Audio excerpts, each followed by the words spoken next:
इनको बंधु महंती कहते थे। प्रायः इनका उदर पोषण केवल भिक्षा से ही होता। 2-4 घरों में जाते, मांगते, जो कुछ मिलता उसी से परिवार चलता। पर जहां सत्संग होता है वहां जाया करते। सत्संग के प्रभाव से इनके मन में एक बात बैठ गई कि जीवन का उद्देश्य भगवत प्राप्ति करना। तो वैसे ही धन संपत्ति भोग सामग्री से रहित थे, तो कोई भोग वासना, कोई धन आदि का अभिमान, ये जो दोष बुद्धियां, ये तो इनके हृदय में स्वाभाविक नहीं थी, क्योंकि भिक्षा मांगते थे तो दैन्यता थी। और सत्संग से बात बैठ गई कि जीवन का परम लाभ है भगवत प्राप्ति करना, तो ये उतना ही मांगते थे जितना उदर पोषण के लिए, परिवार के लिए आवश्यक था। ऐसा नहीं कि भिक्षा मांग रहे तो बहुत सारा मांग लिया और खूब बेच करके उससे भोग सामग्रियां ला रहे, नहीं, जितने से उदर पोषण होता उन 4-6 घरों में मांग लिया, मिला तो मिला, नहीं तो उपवास कर लिए और एकांत में खूब नाम कीर्तन करते। अटल विश्वास होने लगा प्रभु में। नाम कीर्तन के प्रभाव से प्रगाढ़ हृदय में विश्वास प्रकट होने लगा। अब अपनी स्त्री को भी कहा कि देखो, मेरे हृदय में ये बात आती है कि तुम यदि हमारी पत्नी हो, अर्धांगिनी हो, तो हमारी वास्तविक अर्धांगिनी बनो। हमारे हृदय में बात बैठ गई है कि भगवत प्राप्ति ही जीवन का परम लाभ है, तो तुम जैसा हम भजन करते हैं वैसा ही करो, तो तुम हमारी सच्ची अर्धांगिनी होगी। वो पतिव्रता थी, पति की आज्ञा के अनुसार उनके साथ कीर्तन में बैठने लगी, वैसे ही नाम। अब इनके हृदय में दृढ़ विश्वास हो गया कि मुझे भगवान मिलेंगे। ये है कीर्तन और नाम जप और वैराग्य। अब उनके तो वैराग्य स्वाभाविक था, भिक्षावृत्ति से जीते बंधु महंती। अब पत्नी भी नाम कीर्तन और भजन। अब इनके हृदय में दृढ़ लालसा हो गई कि मुझे प्रभु मिलेंगे। इनके हृदय में विकलता होने लगी, मुझे प्रभु मिलेंगे। अब वो विचार करने लगे कि मुझे ऐसे भगवत भक्तों का कृपा प्रसाद मिले जो प्रभु के अनुराग में डूबे हुए हैं, कैसे प्राप्त हो, कहाँ जाऊं। नाम जप करते हुए, वैराग्य पूर्वक रहते हुए, सत्संग का सेवन करने से हृदय में दृढ़ता आ गई कि मुझे प्रभु मिलेंगे। फिर कब मिलेंगे, विरह व्याकुलता प्रकट हुई। ऐसा लगने लगा कि अब मैं उनके बिना जी नहीं सकता। एक पल भर के लिए अब चैन नहीं है, बिना ठाकुर के मिले अब हृदय शीतल नहीं हो सकता। अब मुझे प्रभु का साक्षात्कार चाहिए। अब उसके हृदय में ये दावानल चैन नहीं लेने दे रहा है।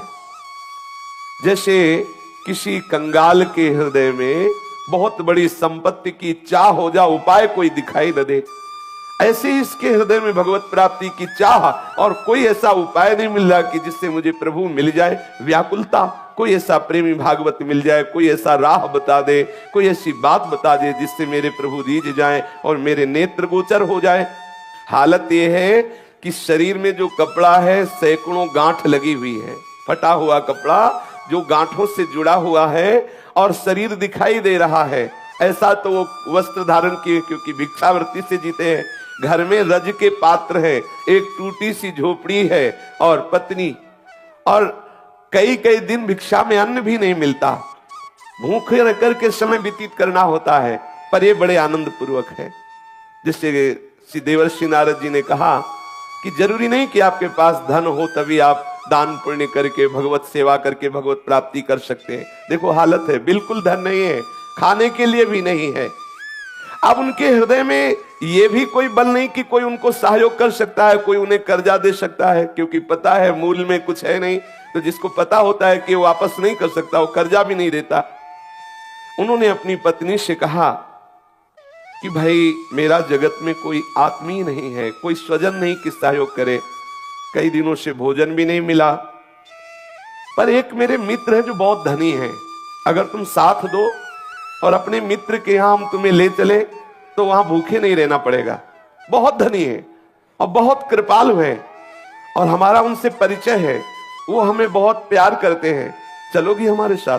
क्योंकि यहां तो कोई अपना है नहीं, इस याजपुर गांव में कोई मुझे प्यार करने वाला नहीं। मेरा एक मित्र है जो बहुत धनी है, मुझे बहुत प्यार करता है, वहां तुम्हें भूखे नहीं रहना पड़ेगा, कोई परेशानी रहेगी, पर 5 दिन का रास्ता है। हम लोग यदि धैर्य पूर्वक चले तो हमारे मित्र की कृपा प्राप्त होगी, सारी भूख सदा सदा के लिए मिट जाएगी और उसका नाम बहुत मीठा है। यदि हमारा नाम है बंधु महांती तो उसका नाम है दीन बंधु। बहुत कृपालु है, बहुत दयालु है, हमें चलना चाहिए। पत्नी से कहा मुझे इस गांव में नहीं रहना। सती स्त्री पति के अधीन चलने वाली, कई दिनों से भोजन नहीं मिला। उसने कहा 5 दिनों का रास्ता है, कैसे चल पाएंगे, क्योंकि पेट में तो भोजन नहीं है, लेकिन आपकी आज्ञा है, हम जरूर चलने का प्रयास करते हैं। जो समस्त दरिद्रता और दुखों का हरण करने वाले हैं, उन प्रभु के दर्शन के लिए बंधु महांती के हृदय में वेदना हुई और वो अपने नगर से चल पड़े। एक छोटी लड़की भी थी, एक बच्चा, दोनों को कांधे पे बैठा ला, पत्नी को साथ लिया, और जब बहुत विकलता होती क्षुधा की तो पानी पिला देते या कोमल कोमल पत्ते लाते, अपने बच्चों को पत्नी को देते, इनको खा लो, भगवान कृपा करेंगे, हमारे भी दिन बदलेंगे, धैर्य पूर्वक हमारे मित्र के पास चलो। देखो जो भक्त होते हैं उनको हर परिस्थिति में अपने प्रीतम ही याद आते। जैसे सुदामा जी ने अपनी पत्नी से कहा था, है हमारे एक मित्र द्वारिकाधीश हैं, बहुत बड़े हैं, आप चिंता मत करो। गए तो देवराज इंद्र से भी बढ़कर के संपत्तिवान बना दिया, सुदामापुरी की रचना कर दी। भक्त का जो कुछ भी, जैसी भी परिस्थिति, वो सब प्रभु होते हैं, केवल प्रभु की स्मृति रहती है। आप देखो कई दिनों से भोजन नहीं मिला, 5 दिन की यात्रा है, पत्नी और बच्चे भूख के कारण चल नहीं पा रहे हैं, तो कोमल कोमल पत्ते लाते वृक्षों के और कहते खा लो, पानी देते, इसी से काम चला लो। चलते हैं, हमारे मित्र बहुत हमें प्यार करते हैं, वो दुलार करेंगे। बंधु की जो पत्नी और पुत्र वो कोमल पत्ते खाते, बंधु मन ही मन रोने लगता है, हे घट घट के वासी, हे अंतर्यामी, मैं तो सह सकता हूं, मेरे बच्चे मेरी पत्नी ये कैसे कष्ट में हैं, प्यारे इतनी कृपा कर दो कि मैं आप तक पहुंच जाऊं। ऐसा ना हो कि मैं यात्रा ही ना पूरी कर पाऊं, अंदर से वो विकल हो जाता है, बस मुझे प्राण निकल जाए, बस आपके दर्शन करते ही तो कोई परवाह नहीं, लेकिन आप तक पहुंच जाऊं, इतनी सामर्थ्य देना बच्चों में और पत्नी में और मेरे में भी। दर्शन करने की एक लालसा मुझे जीवित रख रही है। मैं मृत्यु के भय से भयभीत नहीं हूं, लेकिन तुम्हें बिना देखे मृत्यु आ जाए तो मुझे अच्छा नहीं लगेगा। एक बार तुम्हें देख लूं, फिर भूख से भी प्राण निकल जाए तो कोई बात नहीं है। अन्न न मिलने के कारण मैं नहीं रो रहा हूं, मैं इसलिए रो रहा हूं कि मैं आप तक पहुंच जाऊं। हे विश्वंभर, जल थल स्थल कोई ऐसा नहीं जहां तुम ना हो, मेरे को सामर्थ्य देना। बिल्कुल धन नहीं, देखो खाने को भी नहीं है, लेकिन हृदय में प्रभु के ही मिलन की चाह है। विश्वंभर, तुम्हें पाकर के ही हम धनवान हैं, तुम्हें अपना मान करके ही हम आनंदित हैं। भले हमारे प्राण भूख से विकल होकर निकल जाएं, मुझे इसकी परवाह नहीं, एक बार मुझे मिल जाओ, इतनी सामर्थ्य दे दो कि मैं एक बार तुम्हारे दरबार तक पहुंच जाऊं। ये यद्यपि मैं कहने का अधिकारी नहीं हूं, क्योंकि भांति भांति के जन्म जन्मांतरों में पाप किए हो, पर स्वामी तुम मेरे हो ना, तुम मेरी त्रुटियों को क्षमा करके, मेरे अपराधों को क्षमा करके, हे विश्वंभर, मुझ में इतनी सामर्थ्य दो, मैं आप तक पहुंच जाऊं। मेरे नाथ, आज मनमोहिनी छवि देखने के लिए मेरा मन व्याकुल हो रहा है। मैं कैसे शीघ्र से शीघ्र तुम्हारे श्री चरण कमलों का दर्शन पाऊं। मैं समझूंगा कि ये जो मुझे परिस्थिति आई है, इस परिस्थिति की कृपा से मिलन की चाह हुई है। मैं इसे ऐसा नहीं मानूंगा कि आपका हो करके ऐसी दशा को प्राप्त हो। मैं समझ रहा हूं ऐसी दशा को प्राप्त हो तभी मैं आपका हुआ हूं, इसलिए ये भी मैं कृपा मानूंगा। हे सुरमुनि वंदित चरणारविंद वाले प्रभु, मुझे एक बार ऐसी सामर्थ्य दो कि मैं आप तक पहुंच जाऊं। वो स्त्री बच्चों को साथ लेकर के, फटे पुराने कपड़े हैं और मिट्टी का पात्र हाथ में है, बच्चों को लिए हुए आगे बढ़ रहा है। परिवार सहित लड़खड़ाते हुए 5 दिनों की यात्रा करके श्री पुरुषोत्तम क्षेत्र भगवान जगन्नाथ जी के धाम में पहुंचा और श्री मंदिर के दूर से दर्शन करके ही भूमि पर गिर पड़ा। मेरे मित्र आ गए, मेरे प्रभु आ गए। और प्रभु का स्वभाव जो जैसे प्यार करता है उसको वैसा ही अनुभव कराते। दूर से ही जगन्नाथ जी के दर्शन करके साष्टांग लेट गया, वहां भूमि में लौट रहा। ओ कृपालु प्रभु के दर्शन हो गए। अपनी पत्नी से कहा, देखो देखो ये मेरे यार हैं, जिनके लिए मैं कह रहा था ना कि मेरे मित्र, ये हमारे मित्र हैं, ये हमारे प्रीतम हैं, ये हमारे दीन बंधु स्वामी हैं। अब पत्नी के हृदय में उतना अनुराग तो नहीं है, पर इस बात से सुख मिला कि अब यहां भरपेट भोजन भी मिलेगा, भक्तों का संग भी मिले, और इसको कि मेरे प्रभु ने कृपा की, मुझे सामर्थ्य दी कि यहां तक आ गया, अब मैं अपने यहां प्राण छोड़ूंगा, अब मुझे यहां आनंद मिलेगा, क्योंकि प्रभु के चरणों में प्राण छूटे इससे बढ़कर क्या लाभ। प्रभु का धाम है, सामने प्रभु है, फिर तो प्राण भी छूट जाए, कोई परवाह नहीं। अब देखते देखते ही थोड़ी देर दर्शन हुए, सिंह द्वार के सामने आकर आनंद आवेश में मगन है। कौन पूछता है उसको? पत्नी पुत्र फटे पुराने कपड़े एक कोने में खड़े ठाकुर जी को देख रहा है। सिंह द्वार पर बड़ी भीड़ है, बच्चे भूख से व्याकुल है, पत्नी भूख से व्याकुल है। वो भगवान के दर्शन करके खड़ा है। थोड़ी देर में देखा पट बंद हो गए, कोई पूछ ही लेगा, कौन पूछे। उसने अपनी पत्नी से कहा धैर्य रखना, मेरे मित्र बहुत लोग आए हुए हैं ना, उनसे मिल रहे हैं। पत्नी से कहा आओ पीछे चलते हैं। मंदिर के दक्षिण की ओर जहां से जगन्नाथ जी के प्रसादी का धोवन, जैसे पात्र आदि धोए गए तो फेन आदि निकलता है पीछे से, उस नाले के पास गए, उसे पेज नाला कहते हैं। वहां जाके बैठे और कहा कि देखो चिंता मत करो, स्वामी के घर आ गए हो ना, अब चिंता की बात नहीं है, और बहुत करुणामय है। देखो ऐसा करते हैं ना, बहुत भूख लगी है ना, इसमें जगन्नाथ जी के पात्र धोए जाते हैं, प्रसादी पात्र धोए जाते हैं, ये पानी वहीं से आता है, अपने लोग पीते हैं और आनंद से बैठकर यहाँ कीर्तन करते हैं। कितना धैर्यवान भक्त है। अब उसी जो ठाकुर जी की प्रसादी जल वहां से निकलता है, पात्रों का प्रक्षालन का, उसी का फेन आदि लेकर ऐसे बच्चों को पवाता है, पत्नी को पवाता है और स्वयं लेता है। बोला देखो कल सुबह जब मंदिर खुलेगा ना, तब प्रभु के दर्शन होंगे, कुछ ना कुछ प्रसाद मिलेगा धैर्य पूर्वक, और वो प्रसादी जल पीता है।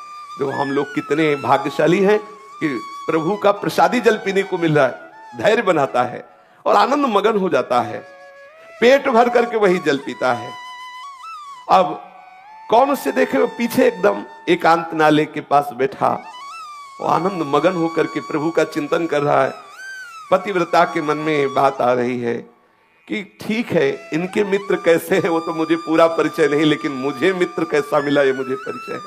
मुझे कैसा पति मिला, कैसा अनुरागी पति मिला, कैसा धैर्यवान मिला, देखो ये है प्रीता। और उन्होंने कहा कि आप बिल्कुल धैर्यपूर्वक रहिए, मुझे बिल्कुल कोई कष्ट नहीं है, आप जिसमें राजी है मैं उसी में राजी हूं।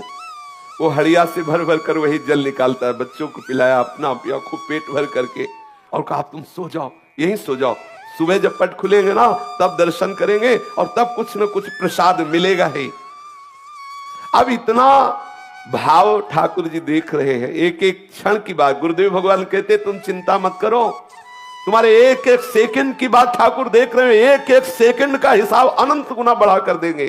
तुम धैर्य पूर्वक रहो, ऐसा मत समझो कि तुम विषयों की जलन को सहकर भजन कर रहे हो, तुम ठंडी गर्मी अपमान सब सहकर भजन कर रहे हो, कोई तुम्हें देख नहीं रहा। नहीं, ठाकुर देख रहा है, एक एक सेकंड का हिसाब अनंत गुना बढ़ के देगा, खुद तुम कहोगे निहाल हो गए। देखना, थोड़ा धैर्यवान रहिए। अब वो प्रभु की प्रसन्नता के लिए वहां बैठा हुआ नाम कीर्तन कर रहा है, और भाव अंदर अंदर की, हे नाथ तुम्हारे चरणों को मैं बार बार नमस्कार करता हूं, मैं कितना अधम जीव हूं, लेकिन आपने मुझे धाम बुला लिया, बिल्कुल अपने महल के समीप रखा। तुम चराचर में व्याप्त हो, समस्त जीवों के मनोरथ पूर्ण करने वाले हो। मुझे पता है कि तुम्हारे सिवा कोई करता नहीं है, मेरे मन में कोई कामना नहीं कि मैं किसी कामना से तुम्हें ये प्रार्थना कर रहा हूं, पर प्रभु आप कृपा करो, मेरी पत्नी को ये विश्वास हो जाए कि तुम मेरे मित्र हो, तुम मेरे हो। कहीं ऐसा ना हो कि इसके मन में आने लगे कि मुझे बहला फुसला रहे, कहीं कोई भगवान नहीं, देखो यहां भी आए तो कितना कष्ट सह रहे हैं। नाथ मुझे जितना चाहो कष्ट दे दो, लेकिन इसको विश्वास दिला दो कि आप हो। मुझे पता है आप हो, लेकिन इसको विश्वास हो जाए, क्योंकि ये मेरे ही आज्ञा से भजन कर रही है, कहीं इसका विश्वास टूट ना जाए। जगन्नाथ जी की भंडार गृह में ताला लगा हुआ है और ठाकुर जी अंदर विराजमान है, लेकिन प्रभु के लिए ना तो कोई दरवाजा है ना कोई ताला है, वो तो सर्वसमर्थ है। भक्त वत्सल प्रभु को नींद कहाने वाली वो तो सब सुन रहे हैं, जो पीछे वो प्रार्थना कर रहे हैं। प्रभु ने भंडार गृह से अपनी थाल उठाई और वहां कई कई दिनों का प्रसाद रहता है, भक्तों के समुदाय आते हैं, सबको प्रसाद मिलता है। तो वहां कई दिनों का सुंदर सुंदर खूब प्रसाद अपनी थाल में, जो ठाकुर जी का भोग लगता है जिस थाल में, उसी में सजाया। और सजा करके दरवाजों में सब बंद है, ताला लगा है, लेकिन उनके लिए क्या है, प्रभु बाहर आए एक ब्राह्मण का वेश धारण किए हुए और बोले कि याजपुर गांव से वो बंधु महंती नाम का कोई भगत आया है, आवाज दे रहे हैं पीछे। अब वह रात्रि का समय कौन है, केवल वही तो पति पत्नी और बच्चे शहीद है। वो एकदम हड़बड़ा के आंख खोलता है, सोचा कि मुझे कौन पुकारेगा, ये हो सकता है कि मेरे नाम वाला कोई और हो, बंधु महंती। परंतु फिर पुकारा, बंधु महंती देखो प्रभु ने तुम्हारे लिए और साक्षात जगन्नाथ प्रभु है, प्रभु ने तुम्हारे लिए प्रसाद भेजा है। स्त्री को जगा के कहा कि ये मुझे ही पुकार रहे हैं क्या, हमें लगता है कि मुझे ही पुकार रहे हैं।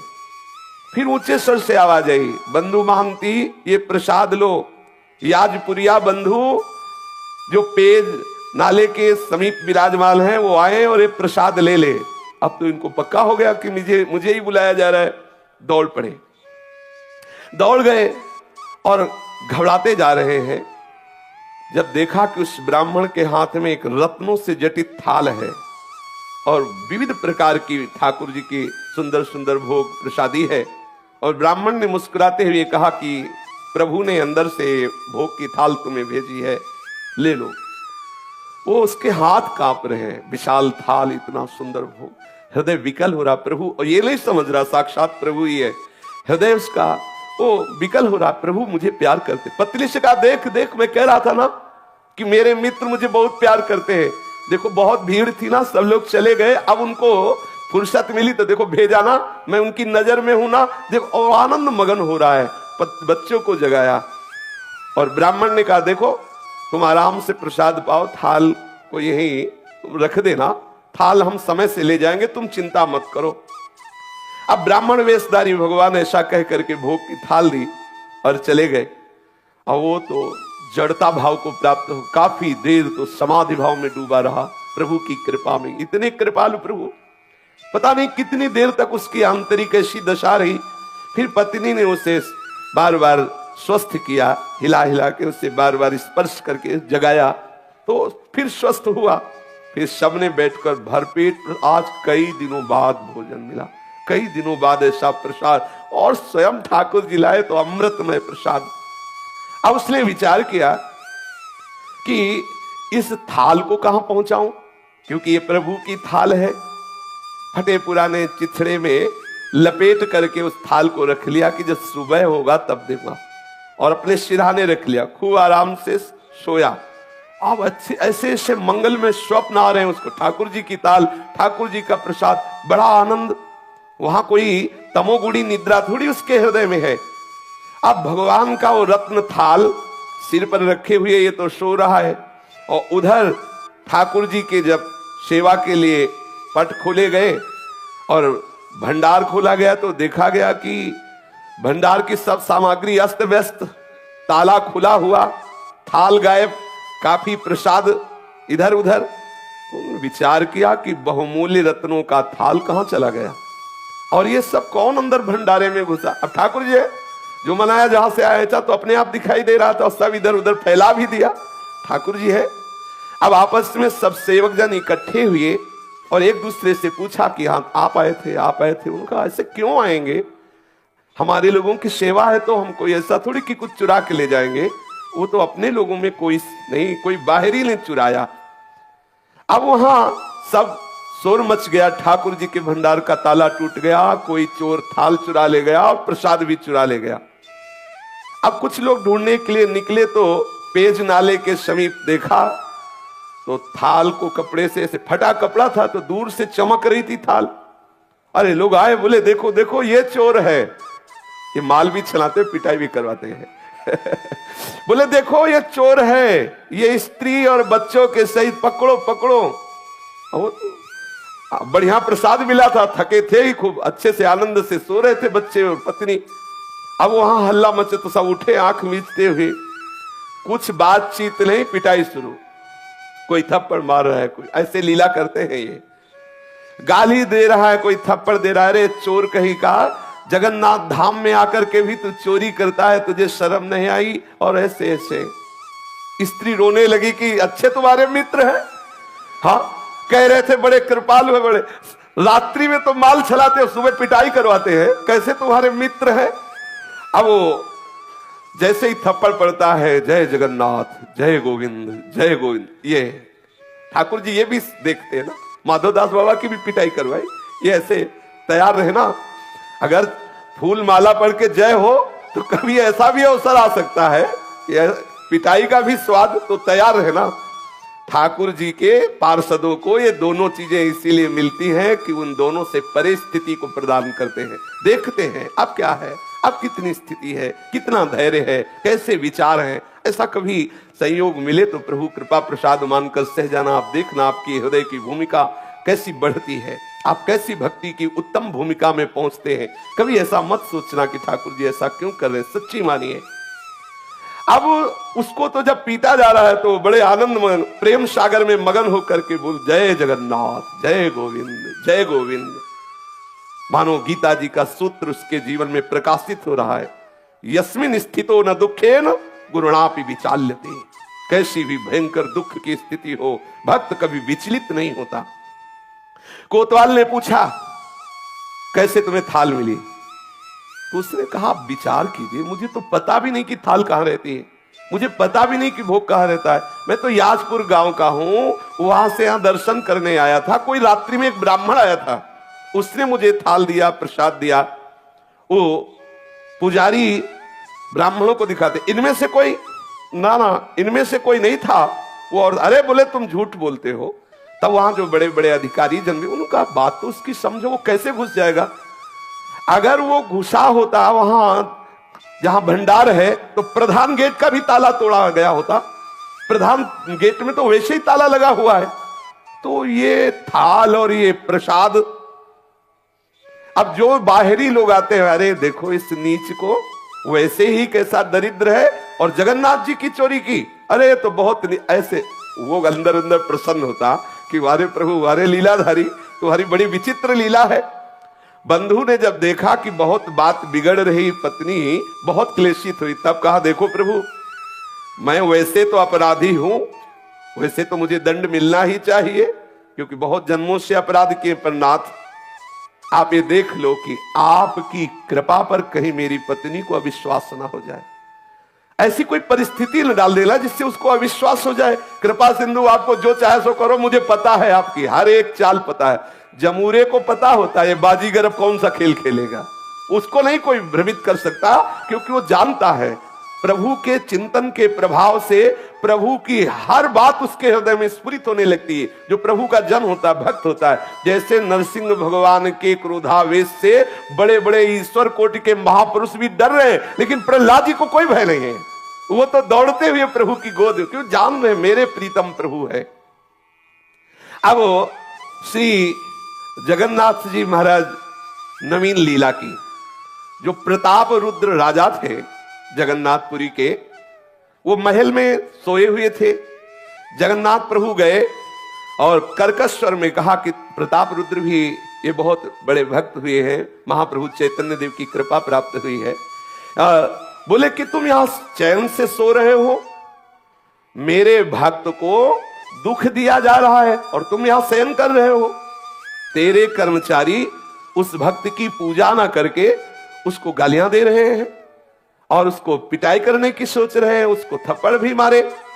जानते हो मैंने स्वयं थाल दिया है, मैंने स्वयं प्रसाद दिया है, और वो मेरा बहुत प्रेमी है, मेरा परम भक्त है।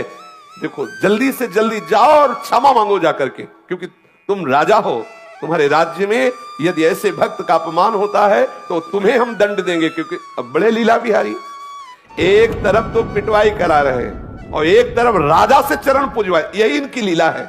यही बड़ी विचित्र लीला, कैसे वो कहां परिचय बना के कौन सी लीला करते हैं, ये किसी की समझ में आने वाली नहीं। तू भला चाहता है तो तत्काल जा और सम्मान पूर्वक प्रणाम करके, आज से हमारे मंदिर का हिसाब किताब का पूरा अधिकारी वही होगा। ठाकुर जी ने आदेश कर दिया। आज से नीलाचल नारायण का आदेश है। जगन्नाथ जी ने कहा मेरा आदेश है कि मेरे संपूर्ण मंदिर का हिसाब किताब उसके हाथ, उसी के दस्तखत से सब सारी बात होगी।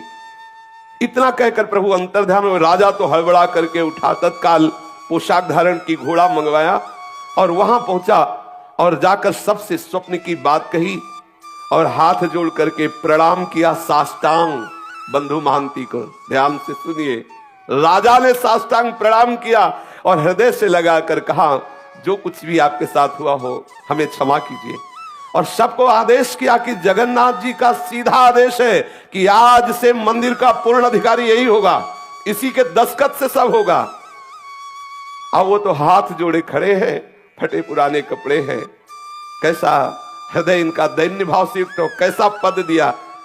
राजा ने विनय की और कहा कि जो हमें प्रभु ने आदेश किया है उसे आप स्वीकार करें। आज भी बंधु महांती के कुल परंपरा से वही सेवा करते चले आ रहे। जगन्नाथपुरी का हिसाब किताब उन्हीं के दस्तखत से होता है, उसी बंधु महांती के जो लड़के बच्चे परिवार कुल परंपरा के